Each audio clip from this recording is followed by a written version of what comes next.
first director, who in 1887 said, this particular spot is the location of the Lick Observatory. That spot was where the first permanent instrument was mounted, which was demolished when that building over there was built in the 1950s. And so that spot under that building was the coordinates of Lick Observatory. And that's a number of microseconds different where the shade is. So the first returns did not come in because they were calculating for here instead of where we're going. How long did it take to figure out that it was in the wrong spot? I wasn't there, you were there. We were getting suspicious something was wrong. Because we had enough energy on the surface, we felt, to be able to see something coming back, even those random pulses or random returns. However, someone finally said, something's wrong. So we stopped and called JPL and inquired about how to collect the program they'd given us about the location. It did not match up with what we were using here. And I'm sure the astronomers know more than I do at that time, because somebody said, let's go get the almanac and see what it says. That became a conversation somewhere over in the room someplace, and pretty soon someone came back and said what you said, we're in the wrong place. So how long did it take to determine the correct point, or you had to actually do a measurement, right? I think it took, maybe the next few days we did have a number of different problems that came up. I'm sure it's not all recorded down to speak and this and that, but this was one of them, but it was recorded. But I think once they knew that there was an error, everyone came back excited and said, here is where it belongs. And from there, things did start happening once we went to that location. Right, so we have a 12-day period from July 20th to August 1st.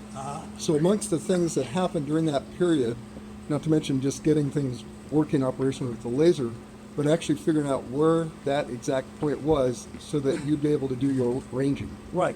Yeah. So once it came back that the location for the site was different now.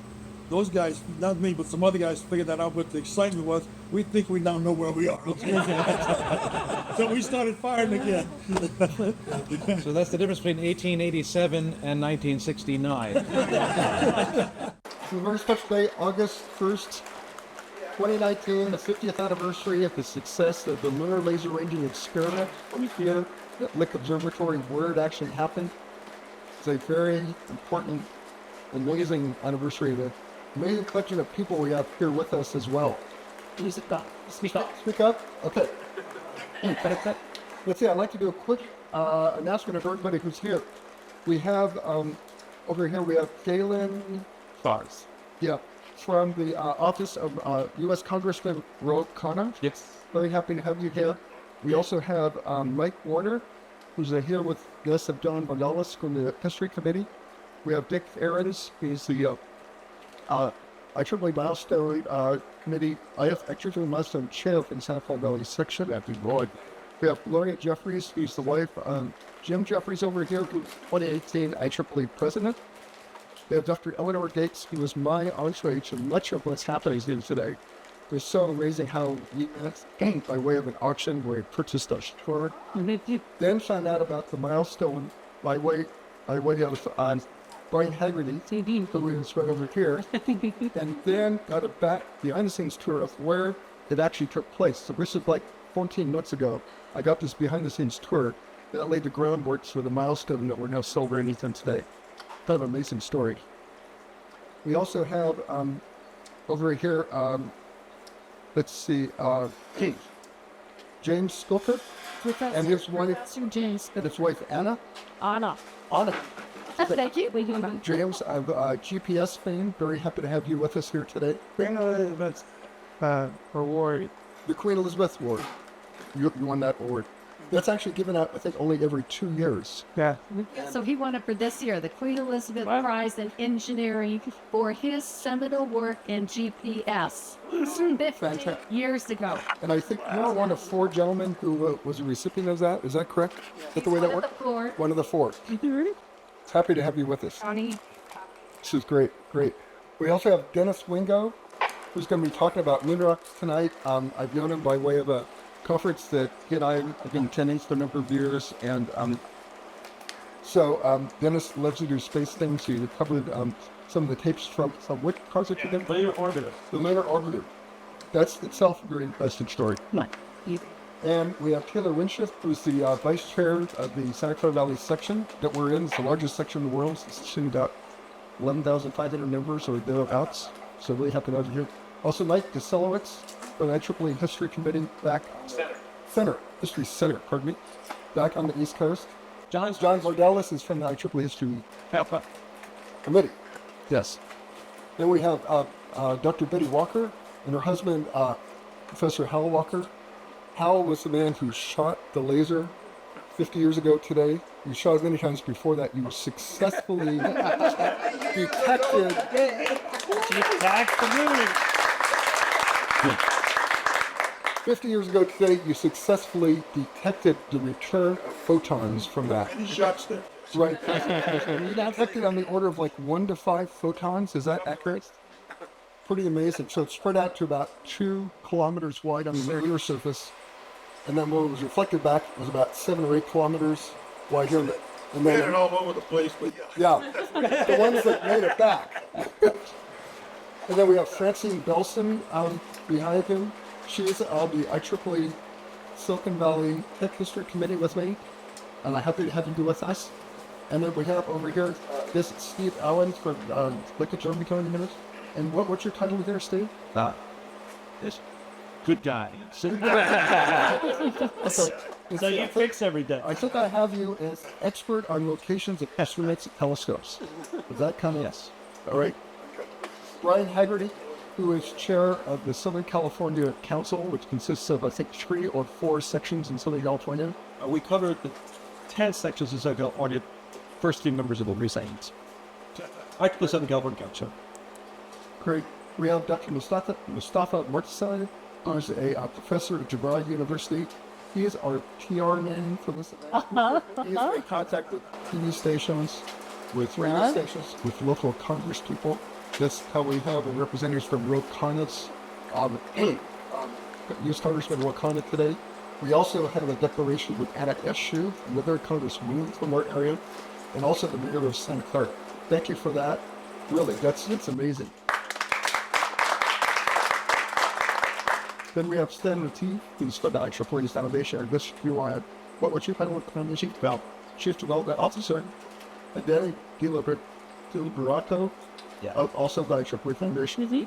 Anyway, very happy to have you all here today. So I've got a couple things. I mentioned these proclamations. So I've actually got 2 of these.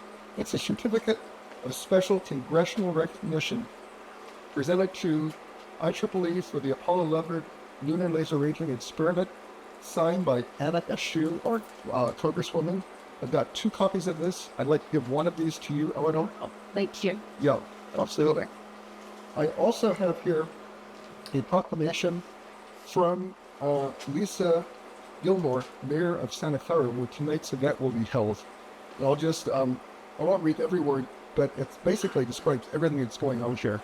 Whereas the IEEE Milestone Permanent honors significant technical achievements after recommendation by the History Committee, whereas the first precise measurement of the distance from the Earth to the Moon was achieved on August 1st, 1969, a landmark experiment involving the Observatory astronomers and the Apollo 11 astronauts.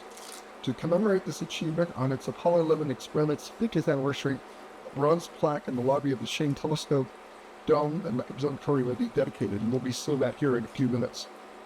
So this is signed by Lisa Gilmore. I'd like to present this proclamation to you. As the one of the outstanding teacher that is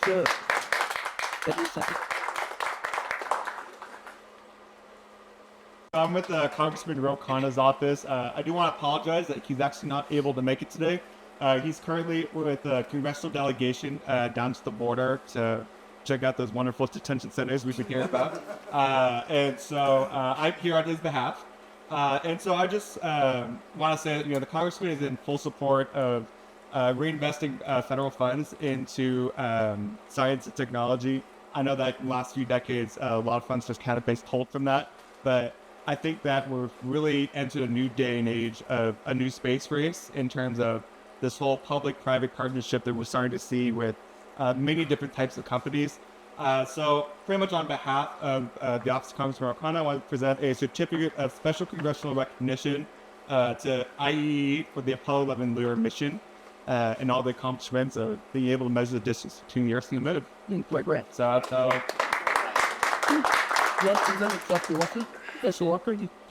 take it.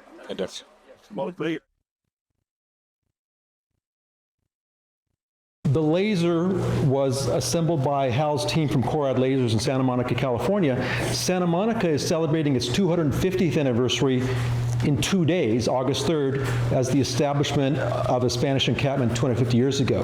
Corad Lasers, where Hal worked and where this particular equipment was brought to Santa Monica, we're also doing a big celebration down there. So what we're doing is presenting a sort of sister city color commemorative glass plaque to UC Santa Cruz and the Lick Observatories, which I'll open up right now. So let me just put this in my pocket. So this is one that looks very similar to the one that we're doing at Santa Monica, but of course this one says UC Santa Cruz. So Hal, if you would stand up for just a second, because thank you very much. Hal and I, on behalf of Southern California and the work being done at Corad Lasers, would like to present this plaque to you, Eleanor, to the UC Santa Cruz and Lick Observatories.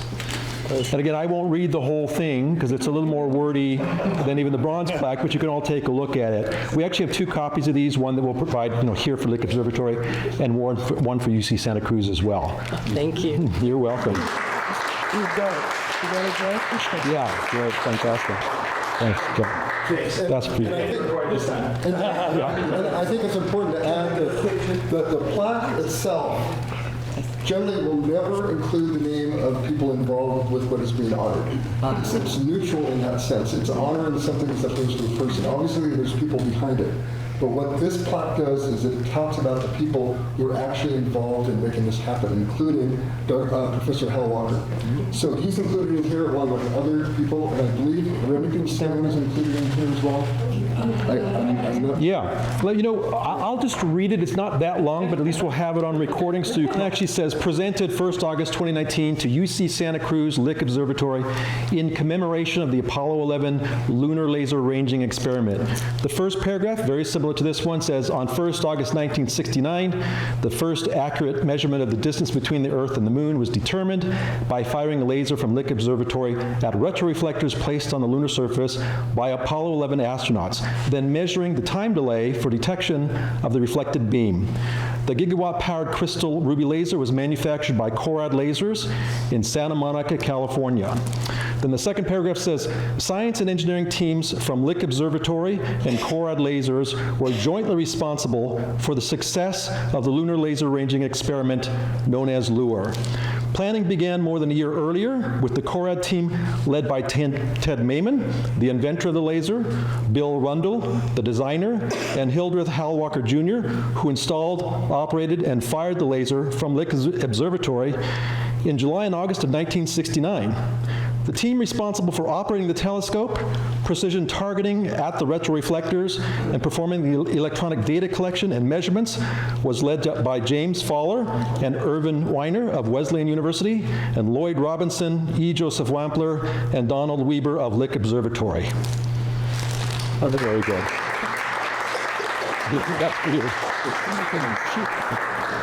First director, who in 1887 said, this particular spot is the location of the Lick Observatory. That spot was where the first permanent instrument was mounted, which was demolished when that building over there was built in the 1950s. And so that spot under that building was the coordinates of Lick Observatory. And that's a number of microseconds different from where the shade is. So the first returns did not come in because they were calculating for here instead of where we're going. How long did it take to figure out that it was in the wrong spot? I wasn't there, you were there. We were getting suspicious something was wrong. Because we had enough energy on the surface, we felt, to be able to see something coming back, even though it was random pulses or random returns. However, someone finally said, something's wrong. So we stopped and called JPL and inquired about how to collect the program they'd given us about the location. it did not match up with what we were using here. And I'm sure the astronomers know more than I do at that time, because somebody said, let's go get the almanac and see what it says. That became a conversation somewhere over in the room someplace. And pretty soon someone came back and said what you said. We're in the wrong place. So how long did it take to determine the correct point, or you had to actually do a measurement, right? I think it took, I think maybe the next few days we did have a number of different problems that came up. I'm sure it's not all recorded down this piece of this and that, but this was one of them, but it was recorded.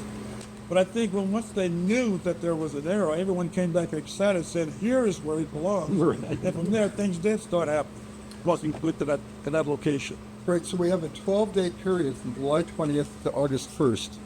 So amongst the things that happened during that period, not to mention just getting things working operation with the laser, but actually figuring out where that exact point was so that you'd be able to do your ranging. Right. Yeah.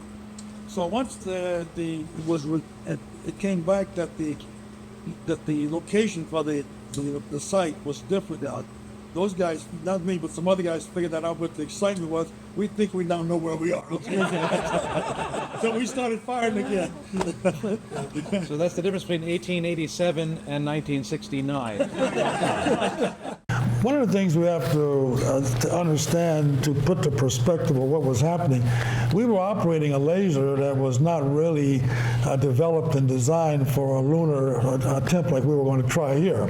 It was mostly a very high-powered scientific laser involved in plasma fusion research and some weapons system studies we were looking at. When we were asked to bring that laser here, of course, our first concern was, would we damage the Lick Observatory reflector? So of course that brought up a lot of discussion about how can we be sure we're safe enough. Well, we were. I don't think it was reported that we damaged the reflector. But, okay. I think someone mentioned that there was a story that a fly was sitting on the reflector when the beam went by, and he got, of course, frosted. But we're not sure that that's the truth. Well, it was a bug. It was a bug then. But when you're firing a gigawatt laser, every shot is called hold your breath. Yeah. And of course, that was a very... yeah.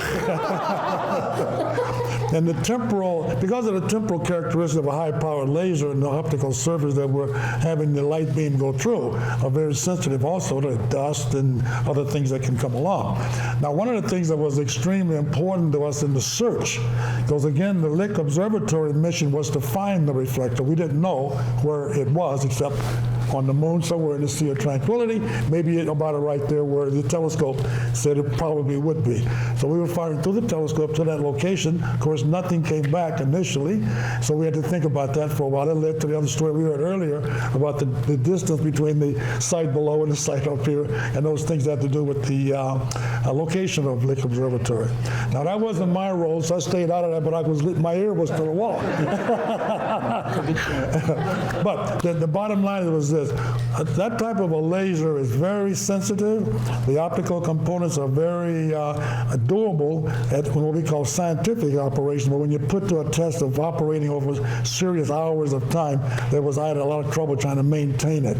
But I won't go into those details about it, but you can just imagine a laser operating at a gigawatt with putting out trillions of photons to the surface in a spot maybe a couple of kilometers wide up there, and we're only looking for 3 to 5 to come back. We were working hard to put as many up there as we possibly could. 3 to 5 photons. Yes. Okay. So that's kind of a general idea of what we were doing. Yeah. Firing a slingshot to the moon and getting it back in your hand. Maybe I just thought I always think it is at the end. One of the things we found once we started operating is that we're across from the flight path into San Francisco and San Jose. Uh-oh, wait a minute. You guys have found a 1 gigawatt laser across the flight path? Who's doing that? Well, not me. Okay. So anyway, we were shut down. people came and called us over.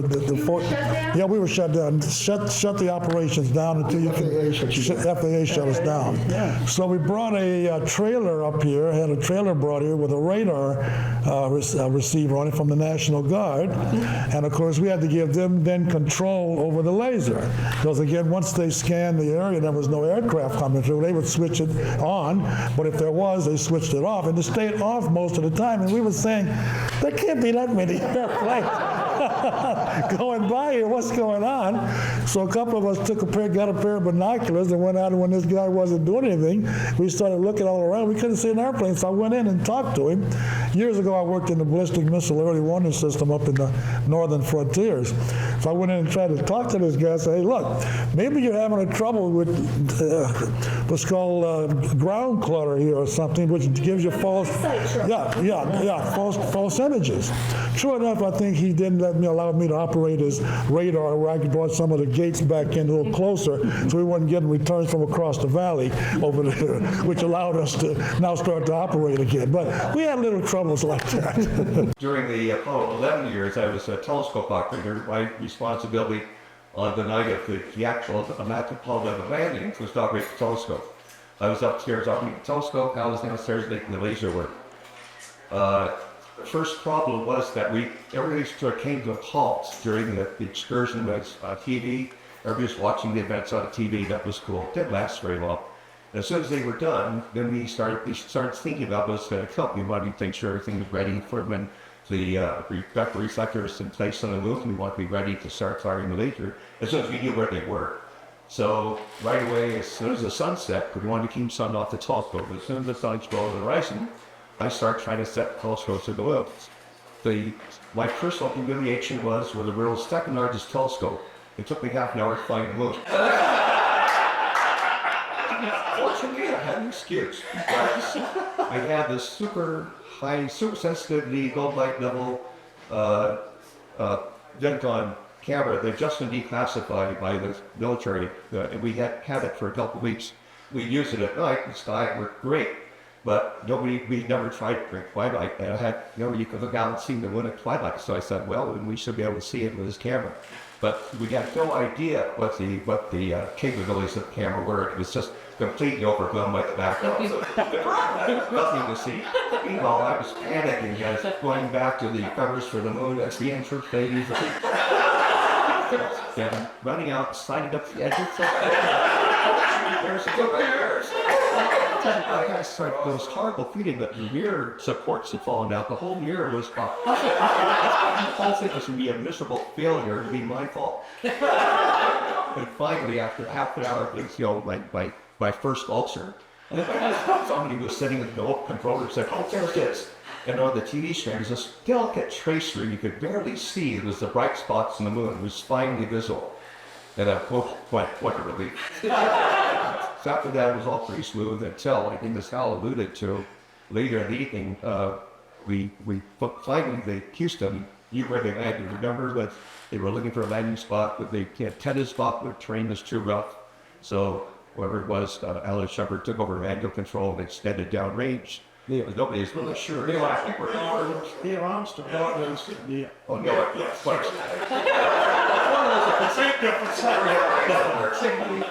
We really didn't know where they were, and the beam side was only a couple of miles, so we had to know. So we didn't even try to shoot at first. And then after a couple hours, I think, finally, Houston thought they knew, and we called down there, and they thought they knew where we were. Joe Walker was the chief scientist on the observatory side.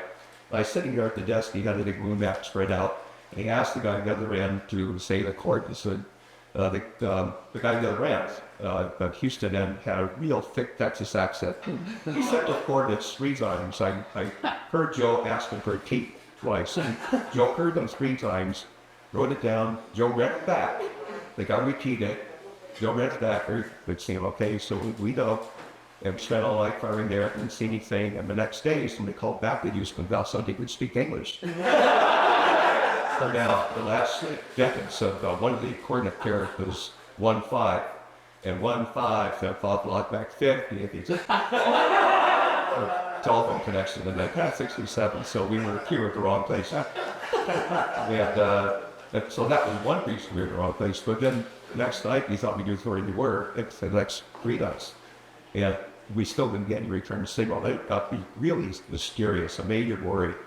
And one of the problems was that because the other chief guy from the Lick side, a wizard electronics physicist guy, had been allowed to put together the electronics for the detect return signal. And it's the only project he ever was where he asked for what he wanted. He got it, no questions asked, no budget, just that's what he wants. He asked for a crazy amount of money for the memory to record the photon arrival times for the return signal. He had 2K. Likes memory. And the single largest expense for that side of the project became $1,000 for 2 kilobytes of memory. So that was only good for a very short cycle. I don't know, few millions of a second, I guess. But there's no signal. So it took a month to comb through all the software to figure out what's finding out. Oh, don't forget. So then a couple weeks later, they still haven't found anything, but by that time, the same guy, they're like, go 2 days. That guy, your good friend. Sure was a Walker? No.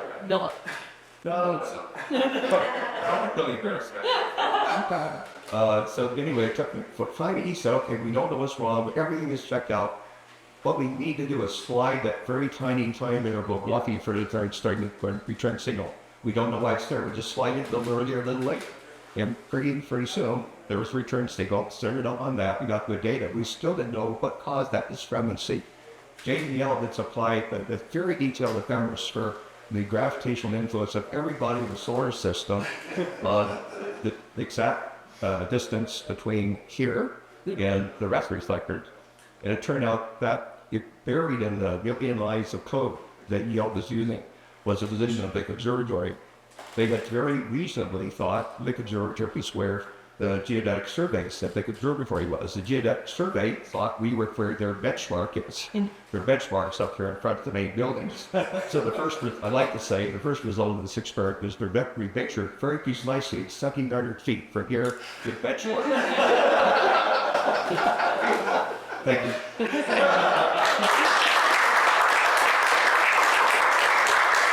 So here at Lick Observatory, we have an experiment called Laser Guide Star Adaptive Optics, where we use a high-power laser, not nearly as high-powered as what Hal was operating. We only put up maybe 3 to 5 watts of laser power typically, but we use a laser to measure turbulence in the Earth's atmosphere, and then we correct for that turbulence in real time with a small optic, a small mirror that can change its shape a couple thousand times a second to put anti-turbulence on the mirror and clear up our images and achieve images sharper than the Hubble Space Telescope through our telescope. But the laser operations, of course, are fraught with communications with the FAA and with U.S. Space Command as well, because some of our laser light, of course, goes right through the Earth's atmosphere into space. To work with the FAA, we communicate with them when we're planning to use our laser. We have a radar system mounted on the top of our telescope so that as a backup system, in case our human plane spotters that are outside, you might see a little booth with a glass roof and windows. That's our plane spotter booth, and they have a big red kill button so they can shut off the laser for the safety of an incoming aircraft. And if something malfunctions, we have our radar system to act as a backup. And so we use the laser routinely. We also have people in space, and our laser could potentially damage the eyes of an astronaut or a downward-looking camera. So I also communicate with the Air Force Space Command and let them know what we're going to look at on any given night, and they'll tell us when we need to shut down our laser to make sure that we don't blind a satellite or an astronaut. So laser operations continue here at Lick Observatory, just in a little different way. I think, wasn't the idea for that came out of Lawrence Livermore Labs also? Well, the original idea for adaptive optics was actually from an astronomer, Horace Babcock, in the 1950s. It wasn't until the 1980s that the technology was good enough for it to work, and it was actually pioneered by the military. The Air Force was the world leader on adaptive optics, and the astronomers eventually caught up to do similar technologies, but the military designed it first. And I think Shane, this telescope was the first one to actually use it. Is that correct? So yeah, the Shane telescope is notable with adaptive optics because we pioneered the use of a sodium laser guide star using a sodium frequency laser to do adaptive optics and make it useful for general astronomical science. So we were the first telescope in the world to be doing science with laser guide star adaptive optics, improving the technology and enabling other telescopes to do the same. And now all large telescopes in the world pretty much have laser guide star adaptive optic systems, due in part to the work we did here at Lick Observatory. Fantastic. Thank you for sharing. Hey, Brian.